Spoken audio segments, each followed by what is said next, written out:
In the age of the internet, an entire gold mine of knowledge is a few clicks away. Now the problem is that sometimes it seems like there's just too much, to the point where you can't decide what's worth knowing and what will clog up your brain with useless nonsense. That's where I come in. From boys to men, head to toe, an intimate hygiene book. Today, we're talking about hair care advice that you did not know about.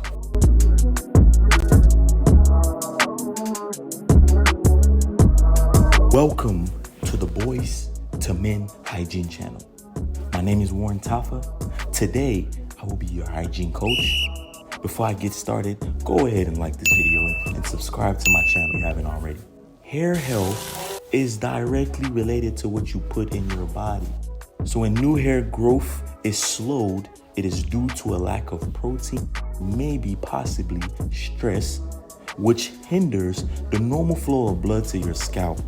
So if you're stressed and you're dealing with a lot of different things at once, there's a chance that the blood flow might not circulate to your hair follicles to be able to feed your hair scalp and allow it to grow.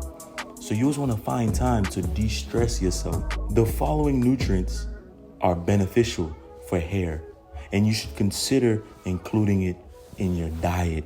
Before you purchase or apply any hair product, make sure you find your hair type first. There's 3 structural types. There's high, low, and mid porosity. And the way you test that is by putting a strand of your hair into water for 5 minutes. If the hair stays on top and it doesn't absorb the water, that means you have low porosity hair. If the hair sinks all the way to the bottom, that means it absorbed the water and you have high porosity hair.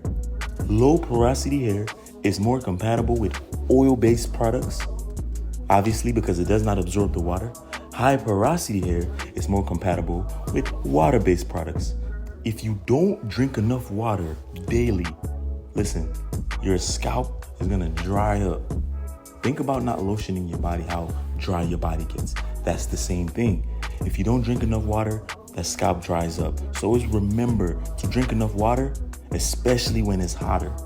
If you notice that your hair is starting to thin out a bit, fall out in large quantities, then you might need to increase your daily intake of water. If that's not really doing much, vitamins definitely help too. If you're getting a lot of value from the information I'm giving you, go ahead and like and subscribe and share this video. Less sugar. This one threw me for a loop, right? Because I didn't know that sugar was a component that could cause hair loss. Because when you eat too much sugar, what you're doing is you're increasing the chances of you going bald and losing your hair. It speeds up the increase of insulin and androgen, which causes your hair to fall out. So decrease your intake of sugar, especially if you're noticing a lot of hair loss. You want to decrease your intake of sugar because that is also a cause of it. Cold water. Now this one isn't a negative one. Washing your hair with cold water is the best way, if not the only way, to properly wash your hair. Water helps close your hair cuticles. Now your cuticles are part of the anatomy of your hair strand. Your hair strand has 3 parts. It has the medulla, the cortex, and the cuticles. The cuticles are the outermost parts. The cortex are the second innermost parts, and the medulla is the innermost part.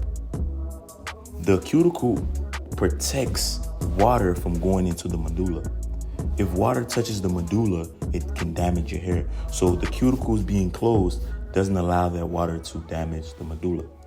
Now, a lot of people are going through a lot of hair loss and hair damage because their medulla is damaged. In order to re-heal and bring the medulla back to life, a hot oil treatment with natural essential oils such as jojoba, shea could possibly revive and heal your medulla. When you take hot showers, use water that's too hot, it damages your cuticles and opens it. And if you were to use a chemical in that process, then you would now damage your cortex and your medulla. So always make sure that you wash your hair in cold water. So when it locks in that moisture, it's gonna tighten your hair follicles, which will reduce hair loss. Next one, real short and simple. Everybody knows about this, biotin. Biotin is a key component for your hair. A deficiency in biotin causes hair loss. For your hair cells to thrive, and increase in biotin is a must. Biotin is the good fat that you find in stuff like salmon, avocados, almonds. Another component is vitamin C and E, both of them. Vitamin E is an antioxidant, so that boosts blood flow. You remember we talked about the blood circulation not circulating enough because of stress? Vitamin E can create that boost of the blood flow that allows your scalp to be healthily fed with blood flow. Now, vitamin C stimulates the creation of collagen.